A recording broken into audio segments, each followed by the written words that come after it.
Science ဆိုတာ Dragon Ball Enemy Warrior Race ဖြစ်ပြီးတိုက်ပွဲဝင်တိုင်းပိုတန်မှလာတဲ့စွမ်းရည်နဲ့ transformation အမျိုးမျိုးကိုပိုင်ဆိုင်ထားပါတယ်ဒီဗီဒီယိုမှာတော့ဘေးဖုန်ကနေပြောင်းလဲလာတဲ့ဖုန်အကြောင်းဖြစ်ဖြစ်ချင်းပြောပြပေးခြင်းပါတယ်ခင်ဗျ Number 1ဘေးဖုန်ဘေးဖုန်ကတော့ Science တယောက်ရဲ့မူလပုံစံဖြစ်ပါတယ် transformation မလုပ်ထားတဲ့အခြေအနေဖြစ်ပေမဲ့ training ပေါ်မူတည်ပြီး base power ကအများကြီးတိုးတက်လာနိုင်ပါတယ်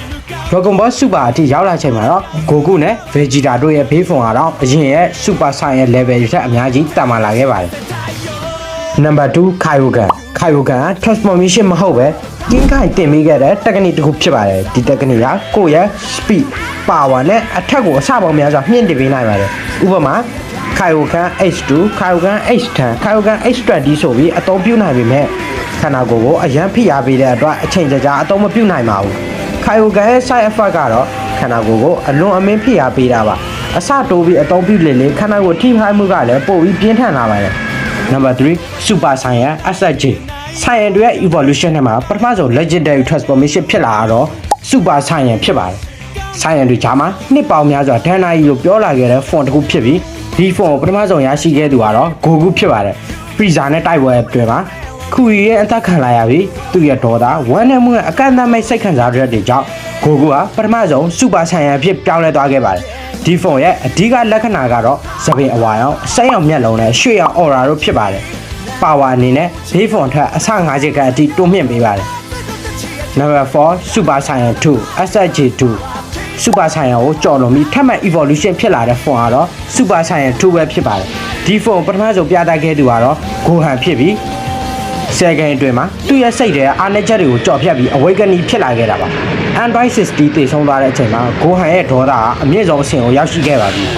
အဲ့ဒီအချိန်မှာ Super Saiyan ကိုကြော်လွန်သွားခဲ့ပါတယ် Super Saiyan 2ရဲ့အပြင်မဲ့လက္ခဏာကတော့သပင်ပိုတက်လာပြီးခန္ဓာကိုယ်ပတ်လည်မှာလျှက်စီလိုအော်ရာတွေပေါ်လာတာပါ Power အနေနဲ့ Super Saiyan နဲ့2ဆကန်ပုံမအားကောင်းပြီး Before နဲ့ Gohan က Perfect Cell ကိုအလွယ်တကူဖိအားပေးနိုင်ခဲ့ပါတယ်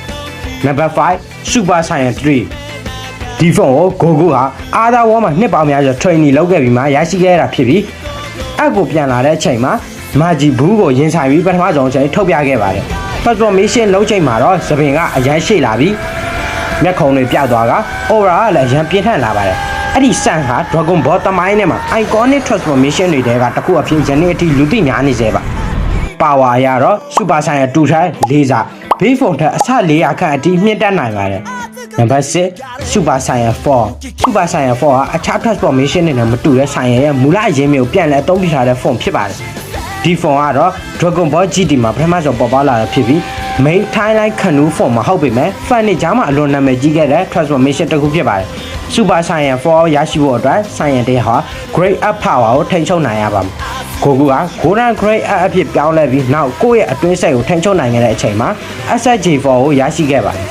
ဒီဖုန်ရဲ့အထူးလက္ခဏာတွေကတော့အနက်ရောင်စပင်အနီရောင်မွှေးတွေအမီးပြန့်ပေါ်လာခြင်းတို့ဖြစ်ပါတယ် GT ရဲ့ Super Saiyan 4 ဟာ Saiyan တွေရဲ့မူလ Great Up Power ကိုပြန်လည်အသုံးပြုထားတဲ့ transformation ဖြစ်ပေမဲ့ Dragon Ball Daima ရဲ့ SSJ4 ကတော့ GT ကို copy လုပ်ထားတာမဟုတ်ပဲ original Dragon Ball timeline အတွက်ပြန်လည်ဖန်တီးပေးထားတဲ့ version တစ်ခုအသစ်တစ်ခုဖြစ်ပါတယ်ဒါကတော့ဘေးဖုန်ကနေ Super Saiyan 4အထိပြောပြခဲ့တာဖြစ်ပြီးနောက်ဗီဒီယိုမှာတော့ Super Saiyan Go ကနေကြံတဲ့ဖုန်တွေအားလုံးကိုဆက်ပြီးတော့ပြောပြပေးသွားမှာပါနောက်ဗီဒီယိုမှာပြန်တွေ့ကြတော့ပေါ့